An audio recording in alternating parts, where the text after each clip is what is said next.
Bonjour Louis Nègre. Bonjour. Merci de faire la première interview qui passera sur AMF TV aujourd'hui sur ce congrès des maires. On est à maintenant quelques mois d'expérience sur la réforme du stationnement, qui est une réforme qui a été plébiscitée, voulue par le GART. En tant que président du GART aujourd'hui, est-ce que vous pouvez tirer un premier bilan de cette réforme? Le premier bilan est simple. Nous avons aujourd'hui sur à peu près 800 communes, 555 de mémoire, qui ont justement mis en application cette réforme. Et cette réforme atteint le but recherché, que les autres pays européens avaient déjà fait bien avant nous. Le but qui était recherché, c'est de dégager des places de stationnement dans nos centres-villes qui, dans nombre de villes, souffrent pour le commerce de proximité. Et ça marche. Effectivement, on retrouve des places en centre-ville. Et donc, on contribue, les élus locaux, à travers cette réforme, contribuent justement à soutenir le commerce de proximité. Il y a un deuxième aspect. Le deuxième aspect, c'est qu'il y a moins de congestion, moins d'embouteillage, parce qu'il y a des places de stationnement libres. Et à partir de là, vous avez moins de pollution, qui est un problème extrêmement sérieux aujourd'hui. Justement, continuons sur la question de la pollution, du désengorgement.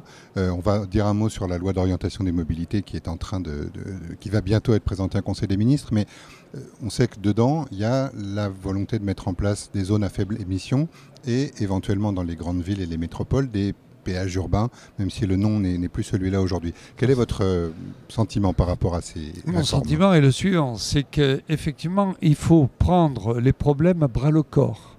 Nous sommes dans un pays où on parle beaucoup, on fait beaucoup de discours et on agit finalement très peu.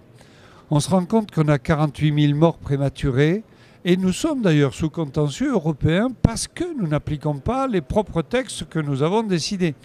Donc, aller vers des zones à faible émission me paraît être quelque chose de tout à fait positif. Maintenant, il y a aussi parallèlement un ras-le-bol des Français, c'est le terme du Premier ministre, par rapport aux taxes. Et donc, je ne suis pas sûr que la méthode aujourd'hui, je dis bien aujourd'hui, de mettre en application une taxe supplémentaire soit la bienvenue. Par contre, il y a une possibilité qui doit être explorée, et beaucoup plus que ce qui est prévu dans la LOM, c'est de pouvoir contrôler. Le texte de la LOM ne nous convient pas à ce stade-là, parce que contrairement, là encore, aux autres pays européens qui sont des pays démocratiques et tout, et où on contrôle qui peut accéder à la zone à faible émission, en France, il semblerait que la CNIL, le Conseil d'État, ne veuille que l'on puisse contrôler que 15% des véhicules. Ça n'a aucun sens. Alors justement, le ras-le-bol qui s'exprime en ce moment, qui prend la forme du mouvement des Gilets jaunes, est-ce qu'il ne se télescope pas quelque part avec cette loi d'orientation sur les mobilités? Je veux dire par là qu'on mesure dans ce mouvement quelle est la dépendance, notamment dans les territoires ruraux, la dépendance à l'automobile. La LOM, évidemment, vise à essayer de la réduire. Comment résoudre cette équation? Autant il y a effectivement quelques scories, je dirais, dans la LOM, autant la LOM est aussi quelque chose d'extrêmement positif. Cette loi arrive plus de 20 ans après la LOTI.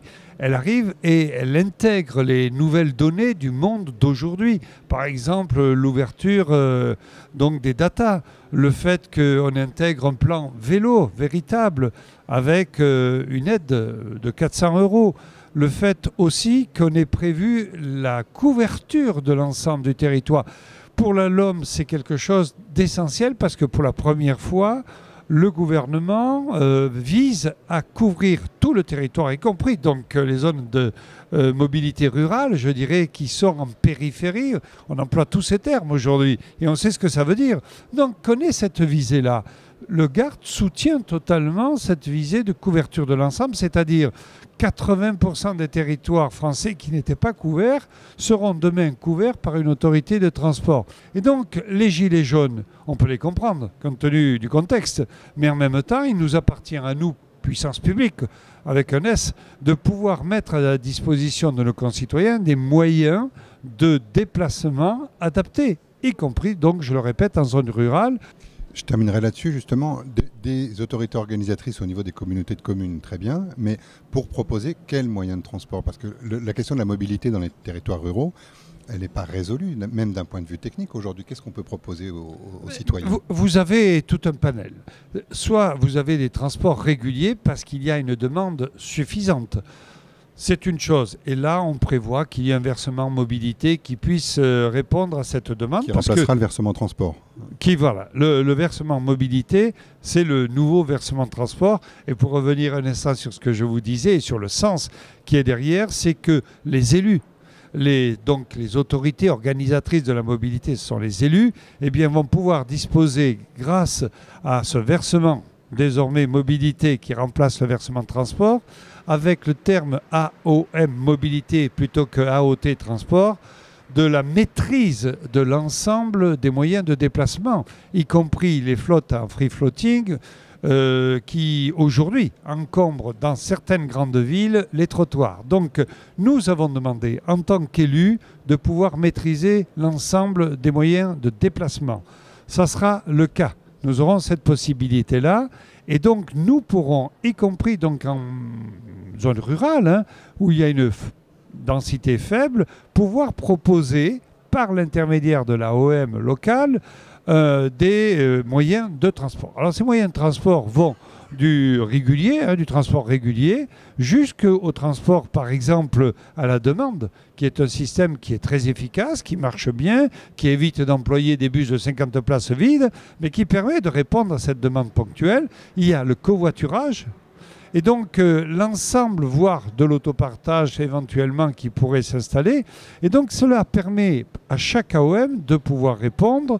Et nous, au GART, nous sommes favorables à la couverture de l'ensemble et nous ne souhaitons pas qu'il nous reste des zones blanches. En conséquence, nous sommes favorables au texte initial tel qu'il avait été présenté en juillet. Il y a eu un petit recul qui disait que si les communautés de communes, comme vous l'avez cité, ne prennent pas en compte cette responsabilité, en tout état de cause, ça sera la région et donc personne ne sera laissé sur le bord du chemin. Et nous souhaitons que ça soit le cas.